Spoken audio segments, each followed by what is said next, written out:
everybody. I know I said it before, but I'll say it again. It's great to have everybody back in the building. Thanks for coming down today and welcome back. Exciting day for us. I'll give you a quick rundown of how things will work today. We'll start with some opening remarks, first from Jarmo, then JD, and then Lars. Then we will turn it over to questions for you folks that are here. And for the folks that are joining via Zoom, if you can be patient, we'll wait till the end and go to questions from you. So again, thanks for being here. Appreciate some of the guys showing up as well. Appreciate that. And I'll turn it over to Jarmo.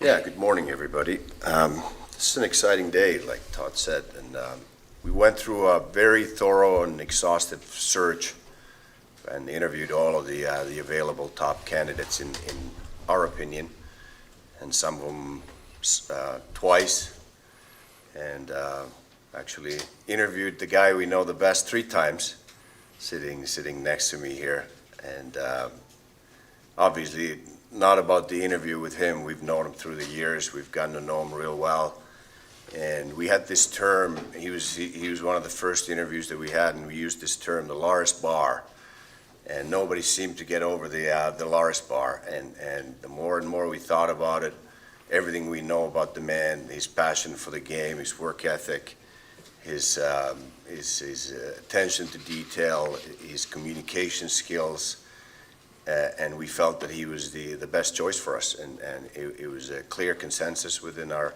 management group, and we took some input from our leaders that are sitting here today, and we couldn't be happier to announce Lars as the new head coach of the Blue Jackets. And I think it's going to be a fresh new voice for us. He's coached for us in the American League as a head coach and had 2 of the best records that the franchise has ever had in the American League. He doesn't have NHL head coaching experience, but they all started at some point as a head coach, no matter what their record is right now. And we're confident that he's going to be a great head coach for us. I personally have thought from basically the day I met Lars that he's going to be a great head coach in the NHL someday. And we've always believed in promoting from within people that deserve the chance. That's how we try to groom people, not only on the side, but on the management side as well. I'm very proud of the fact that we can groom and offer opportunities to guys that have paid their dues in our organization. That's something that I take very seriously in my work.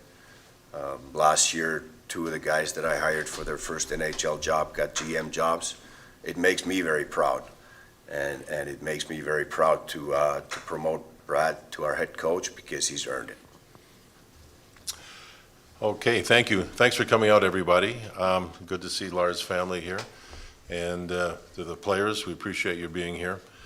I got in a little late on the process as I wasn't back working with the Blue Jackets, and was able to sit in and also re-interview a bunch of different candidates for the position.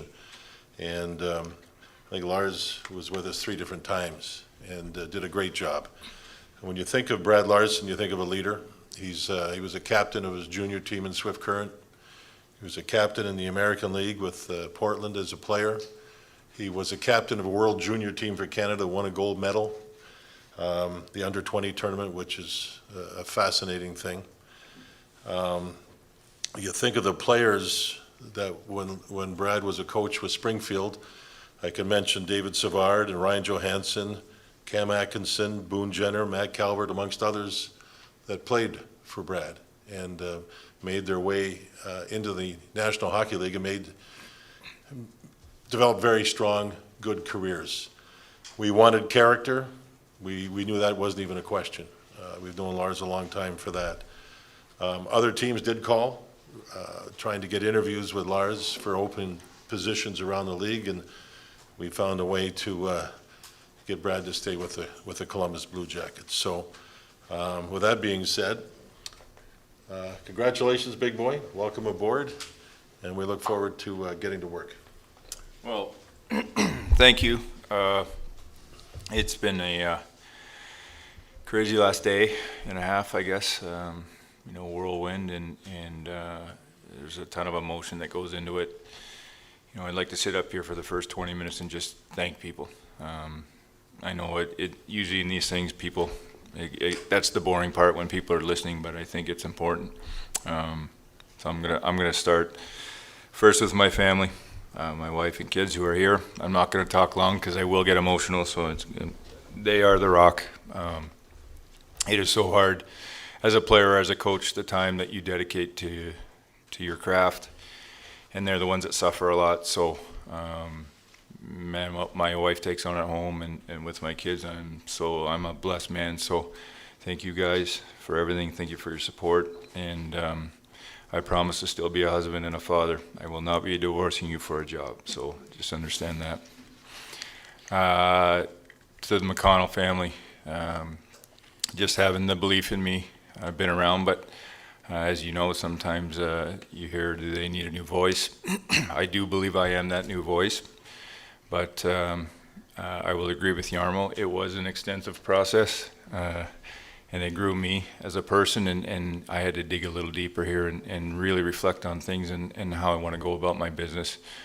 JD, Jarmo, Basil, Flinner, Rick Nash, Chris Clark, all in the interview process, just the questions and their support, and the players, obviously, they're the ones that I'm going to be dealing with daily. So it's been huge.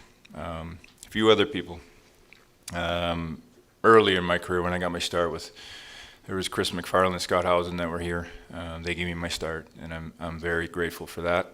I was just I wouldn't say young man, a young coach. It was actually nice. I went from an old guy in the American League to a young coach. It was a nice switch. And but they had faith in me and took a crack at me, and was in Springfield with some of the names that JD mentioned.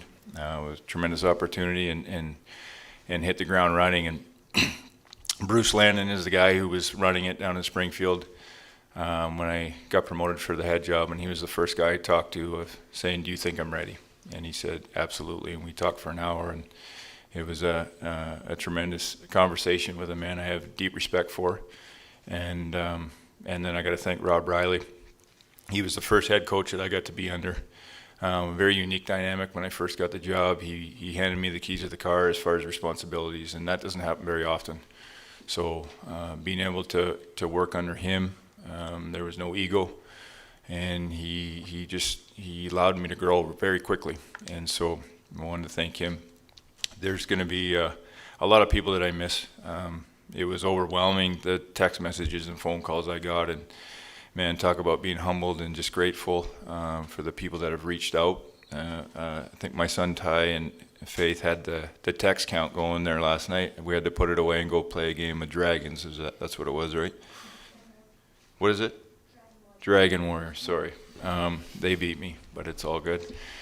And so I've missed some people, my mom, my dad. I could go on and on. My dad was emotional, couldn't even talk, so really neat moments. So thanks to all those that have reached out. I'm forever grateful for that, and everybody has a piece in where I'm at today. I'm sure there's a ton of questions, and just to say that I'm excited is probably a huge understatement for this opportunity. To be at this level and do it with the young men that I'm going to be involved with in the management staff, the ownership. It's going to be, I'm excited for the journey, so I'll just hand it over for questions now, and we'll go from there. Okay, first question will go to Aaron Portzline, Madison, if you want to give him the mic. Brad, congratulations on the job. What can you say about what it will be like under you as opposed to the previous coach, John Tortorella? And what does a Brad Larsen coached team look like to you? How do they play? What's the style? Well, I'm sure we'll mention Torts' name a number of times here. I was with him for 6 years, and Torts is Torts. I mean, there's no, you don't try to copy a man's style at all. I think the advice I got when I took coaching was you always be true to yourself, and that's what I'm going to be. And I think as you get to know me, you're going to see that. I told these guys from the start, I'm my own man. I'd be a fool not to learn under somebody like Torts, and even go back to Todd Richards. I was with him, and he's a tremendous coach, and shared an office with Craig Hartsburg, who I have a tremendous amount of respect. So those were some of the things, the reasons why I came was to learn. as far as who I am, I'm firm but fair. I think I 100% believe in honesty, accountability. I think that's why Torts and I saw eye to eye so well.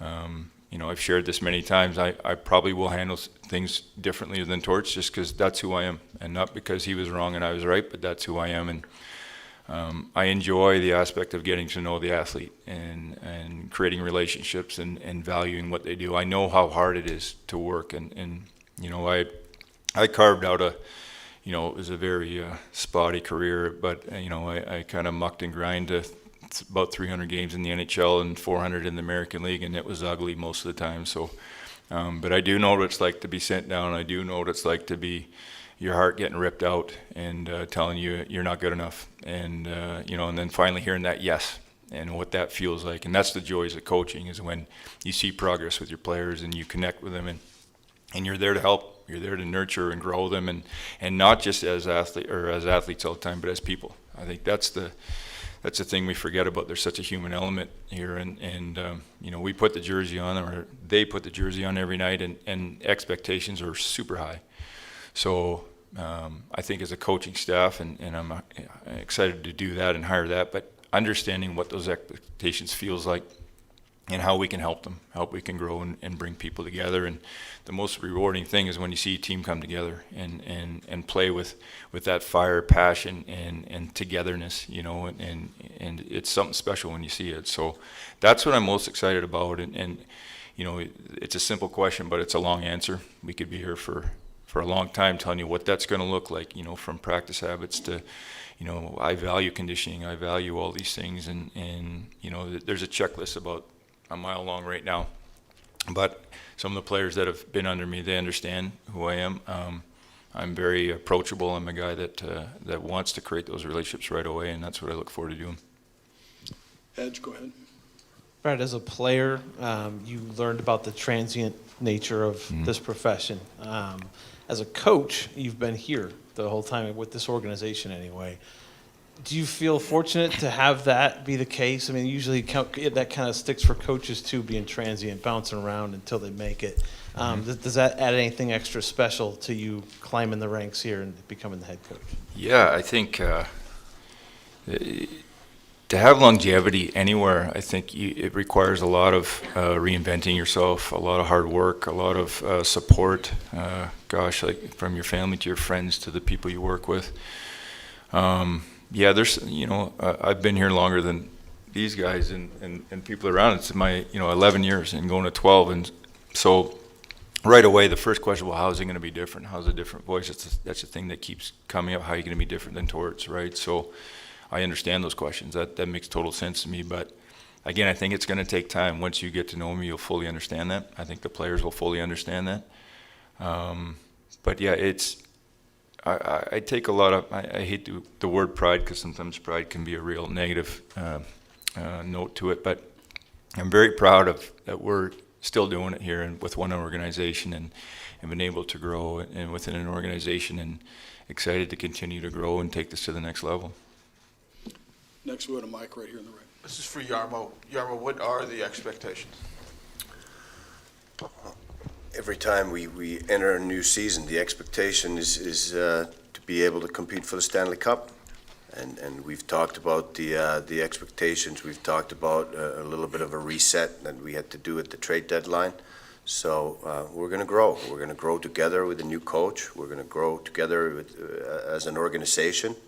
I think we'll get a lot of internal growth, and we're going to have an exciting summer ahead of us here to be better once the season starts. But we expect to compete to make the playoffs, and once you make the playoffs, you compete to win the Stanley Cup. Next, we'll go to Whitney in the center there. This is for Brad. You've known these guys for a while, some of them longer than others, but you've known them in a different role than what you're going to be taking. Is there a challenge now stepping into that head coaching role, and what those relationships might be like with these guys that you've built already a relationship with? Well, sure. Challenge probably isn't a word. It's just there's going to be change. I mean, when the good thing is I've been in both roles before. I was a young assistant and then went to head, and then I've been an assistant again, and now back as a head. So, you don't change who you are as a person, I think, but now you're delivering hard messages. You're the one that's, we have meetings and you have final say, and the whole thing I totally believe in is collaboration, from management to my coaching staff. They're going to have a ton of responsibility and trust, and I want to build that with players. So, but someone has to deliver messages. Someone has to, when you're running practice, someone has to have the last say and stuff, and that will be me with that collaborative thinking and process. So I will be different in certain ways just because it requires that. But I think who I am as a person will always stay the same, if that makes sense. Next, we'll go to Jeff Svoboda in the front. This one is for Lars. I read a story when you became the head coach in Springfield. You talked about how it was a dream to become an NHL head coach, but you knew it was going to be a process, and you'd have to go through a lot of learning through these years. That was about 10 years ago. Now you've done it as an AHL head coach, done it as an NHL assistant. I mean, how much do you think that process has helped you get ready for this opportunity, and how ready do you feel for this opportunity?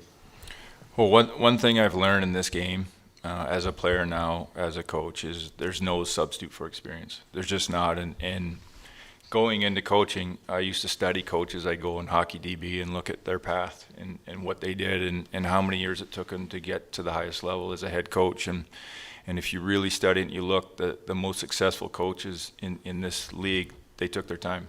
There was no rush. And I've shared with both Jarmo and JD, the path that I took here wasn't to get to the NHL right away. Quite honestly, there was 3 real prominent head coaches that I talked to who told me to stay in the American League and stay as a head coach, and you'll be here in 3 to 4 years. But in my vision of that was I'm not in a rush to be a head coach. I want to do it right.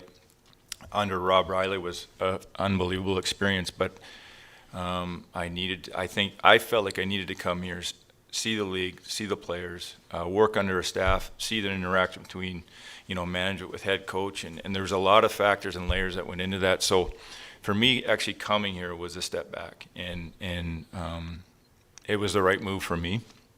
I respected their opinions, but I thought for me I want to see it with my own eyes, not being the main guy, and so yeah, it was a dream.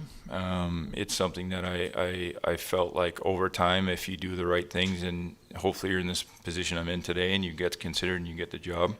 But there was no timetable on it. I shared with them earlier, I said, I'm not even interviewing for this. I'm not chasing a head coach job. I want to make sure that you feel like I'm the right guy. And if not, that's okay. I'll move on and we'll figure things out. But it was about being patient, and there's that patient endurance that goes into something like that. And I'm going to learn more now. I'm going to make mistakes, I promise you. But that's part of the process, and using your resources and maximizing them around you and putting really smart people with you. Next, we'll go to Portian, middle left. Question for Jarmo or JD, either one. I think no matter what happens with moves in the coming month or so, we can assume it's going to be a young team next year. The NHL is a young league. How important was it to have, you had a lot of great candidates, how important was it to have a teacher, a person who can teach at this level in this role, and how much did that make Brad an appealing candidate? I think from my point of view, you in this situation, we have a lot of work to do. There's no question about that. We got a lot of work to do from now till the start of the following season, or the upcoming season. I think for me, you try to find a coach that's going to fit your team and your roster, and you're going to find a group of players that are going to be able to work with that particular coach. Then you have a meshing and a marriage, and away you go. And I thought this was a really good fit in my mind. I remember a few years ago, the New York Rangers had John Tortorella as coach, and he was let go. And also leaving New York was Mike Sullivan. And Mike Sullivan became a pretty good coach with the Penguins. And for us, knowing that the organization could draw from within is a good sign, is a really good sign. I'd like to thank all the other candidates, and a lot of them, it was really gratifying to talk to the other candidates for the job, how much they wanted to be in Columbus. It was really great. Obviously, we did our work, and Lars is certainly our choice, but to be able to bring someone from within that we feel is really capable and a leader, always has been a leader, is really good for us. Add to that you talk about teaching, we talk about standard. and there's a high standard and culture in place here, and Brad's been a big part of that, what we've been building, and we know the standard will be high with him. He will teach, he will keep guys accountable, and it'll be a high standard every day, and that's how you get better as a team. Not only within one season, but moving into the future. Next, we have Jeff in the front here. Hi, congratulations, Coach. Of course, fans keep franchises running. There's been a lot of fan questions in the past half day, specifically over the performance of the power play. Yep. I'm curious to you how much fan opinion and fan questions and criticism means. And then to a greater question to JD and Jarmo, how do on-ice results among all the factors factor into this decision? Well, criticism is part of the job. I mean, you know, I said this from day one. If you don't meet these things head on, then don't take the job. You can do something else. So I absolutely understand, you know, where the power play's been at the last several years here. And trust me, the players, coaches, everybody. And this is what I share with people all the time. You know, you might have your name on it, but we're all collaborating. We're all trying to find a solution to get it better. The players want to make it better. We want to make it better. It's not there. This is where I get excited about building a staff. And you know, I have some thoughts and ideas, but bringing in some, I say, the best people possible, and looking for a power play guy, looking for a penalty kill guy. I welcome experience if it's the right fit. So fans are passionate.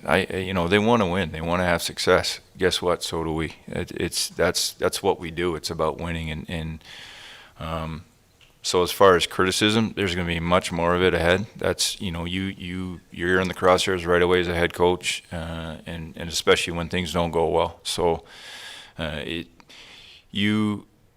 more of an understanding. You know, do I take or and read everything? I don't. I'm in the room. I know what's going on. I have a very good idea, and our staff and management. That's the opinions we value most. But I certainly understand the passion of trying to win and frustrations when it's not going well. So we're going to exhaust it. You know, it's going to be an area of focus. And again, there's a lot of thoughts that I have with it, but I look forward to meeting some of these candidates. And when we narrow it down to the right guy, that'll be a focal point for sure. Well, he asked another question just regarding the on-ice. We're in the business of winning, and I think we all want that. The fans want it, management want it, the players certainly want it, training staff wants it. You have to build a team to be able to do that.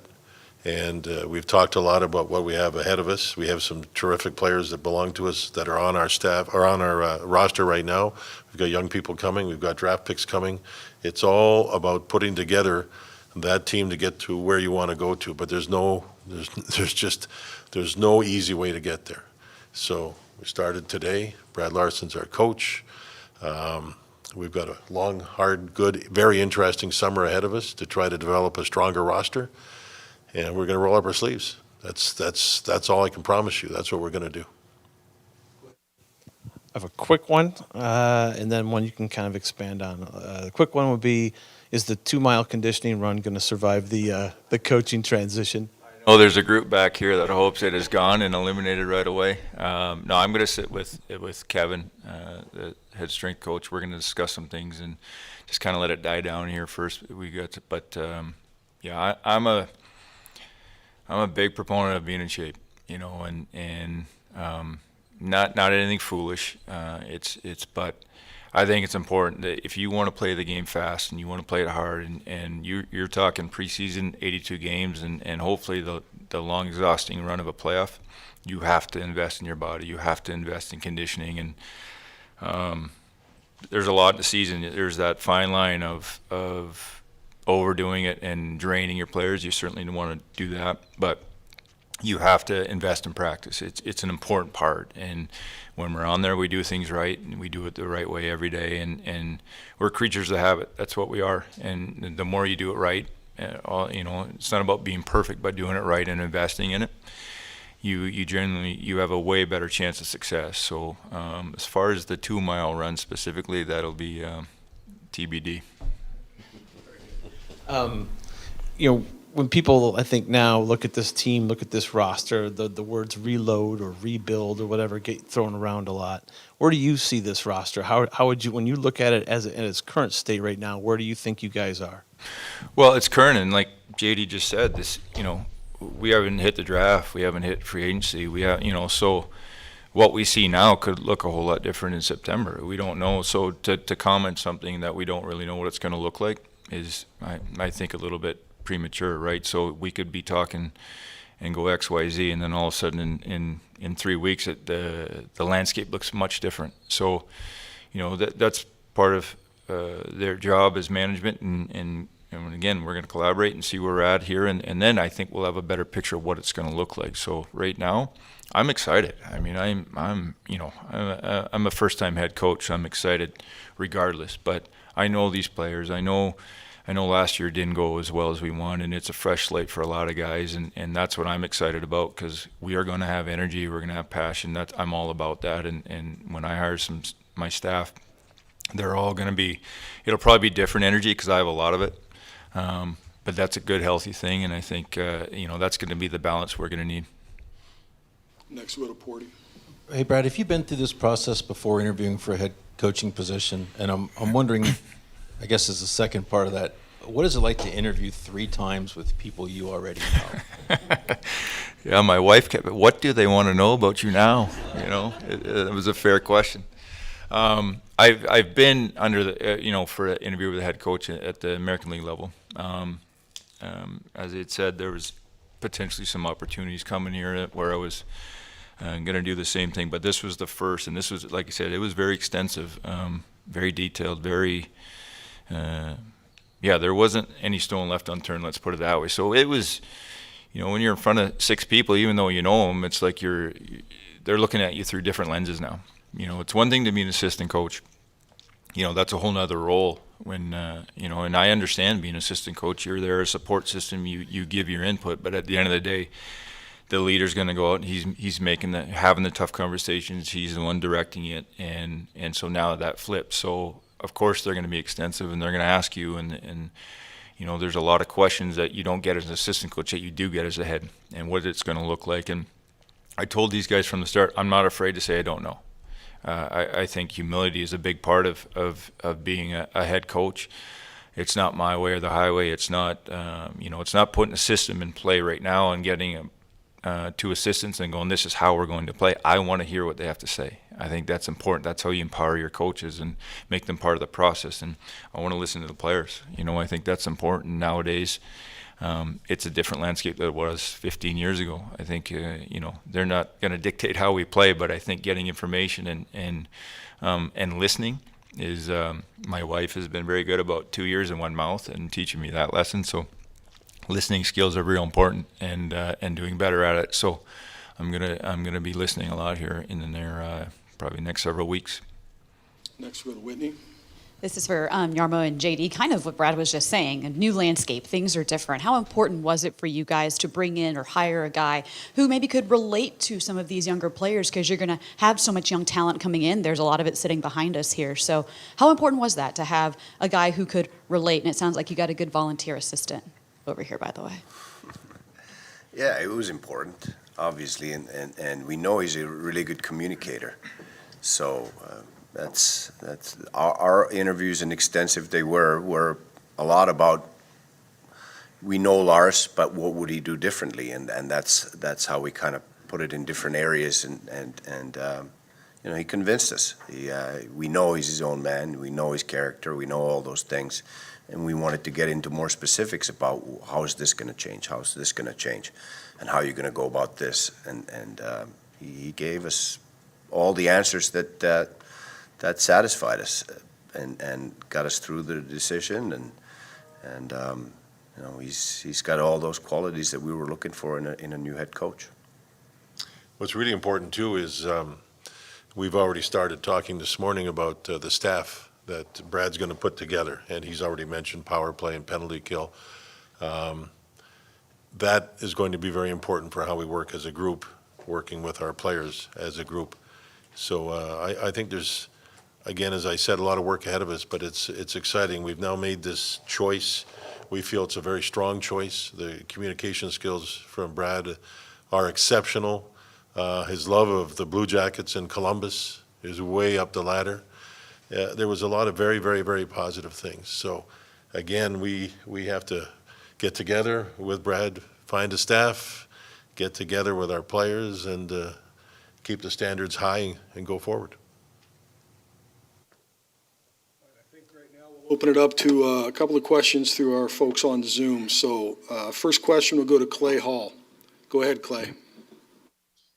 Lars, congratulations. Happy for you. How much influence can you have on the Seth Jones situation, if any, or do you feel like the ship has sailed, or how will you work with him going forward?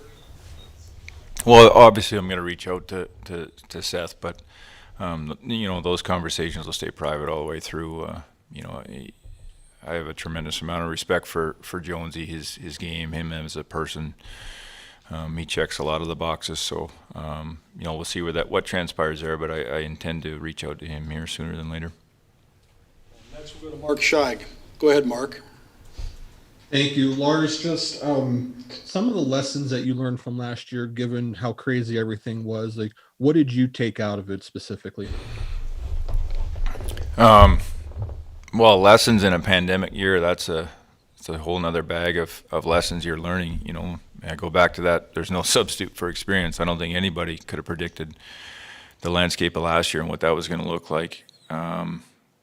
Last year was interesting to me because the pandemic was what it was, and every team went through it. But I took it as a real opportunity to just sit back and watch, assess that way.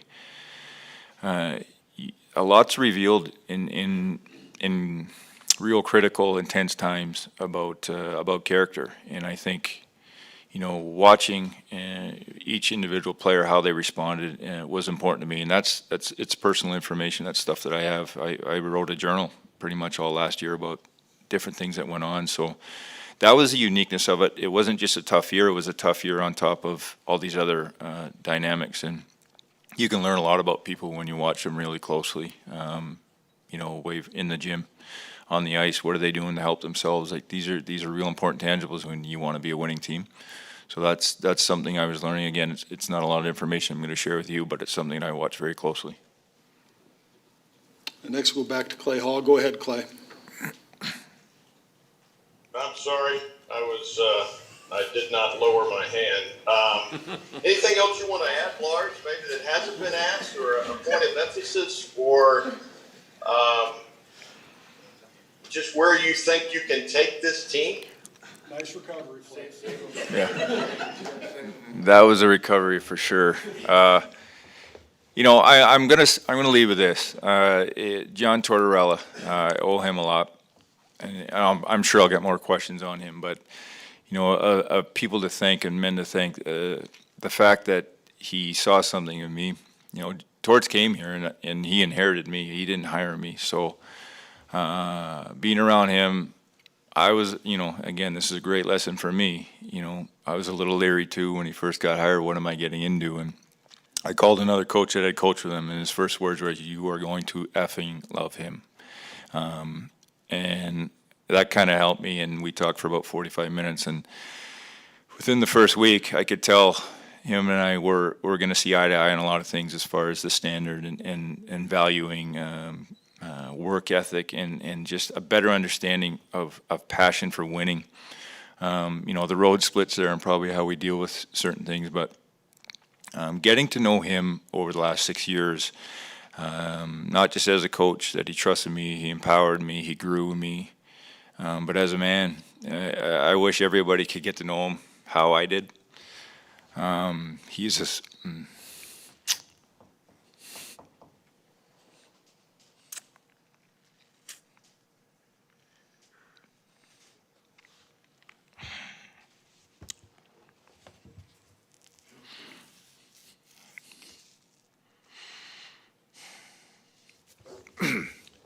He's a special man, let's put it that way. It means a lot to me and my family, and I will be forever in his debt. Okay, last one from Zoom. We'll go back to Mark Scheig unless You did the same thing, Mark. Go ahead. No, I did not do the same thing. Well done. Thank you. For Yarmo or JD, either one, I know, Yarmo, you mentioned that the most important thing was to get the right coach for this team to set the standard. Now that that's out of the way, what do you consider to be the next most important thing that your team needs to do in this offseason? Well, we're well into our training now. That's really important for the group that we have here. I think that was one of the things that I'm not so sure that we were as well prepared this year as we've normally been. I think that the standard's been always real high, and the way the fall went, and we were waiting for the season to start. We've been a hard team to play against, grinding, great shape, prepared, 100%. I'm not so sure that we were there for many different reasons for the start of the year this year. So I think this offseason needs to be great for all of our players. But as a management staff, we're going to have a busy summer. We got draft meetings coming up soon. We got 3 first-round picks, nine picks altogether that we can do a lot of different things with. I've already talked to several of the general managers in the league that have protection problems in the expansion draft, and they're eyeing those picks like they're very hungry for our first-round picks. I can tell you that, and we could do a lot of things with them if we think that it makes sense for us now and into the future. We're not going to trade them for a 35-year-old player that could help us next season, no matter how good that player would be. But and then we get the expansion draft before the draft. We have free agency opening up just a few days after the draft. So we're going to be busy. There's no off season for the management, and we've been right at it, and we'll be going at it all summer long. If I could just mention one thing too, in going through the interview process with Brad, his Rolodex is quite extent, and he talked to us a fair amount about present and former NHL coaches that he has relationships with, that he can call and get advice from and ask questions about. And I've always liked that. I don't think there's anybody in the game who should take a shortcut. And when you reach out and talk to these people, maybe, Brad, you can mention who you talk to if you want to, but I like that attitude. Open-minded, deal with people who have been around the block. It makes a big difference.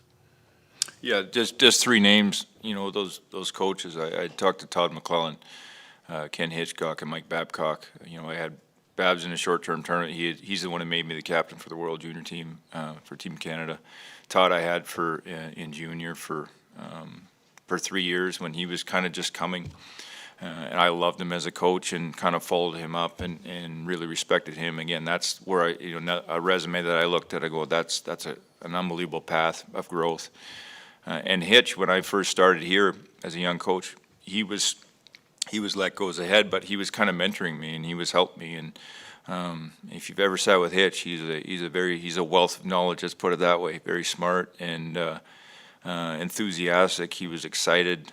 I was very grateful that he was just excited to sit with me and share ideas, because I was just starting to get my feet on the ground here as a coach. So those are just 3, but there's more that I reach out to. But I feel so blessed to have people like that, resources. Again, it's not about ego. It's how do you get better, how do you improve, and I expect to reach out to more coaches just on different aspects of coaching in the NHL and what it looks like.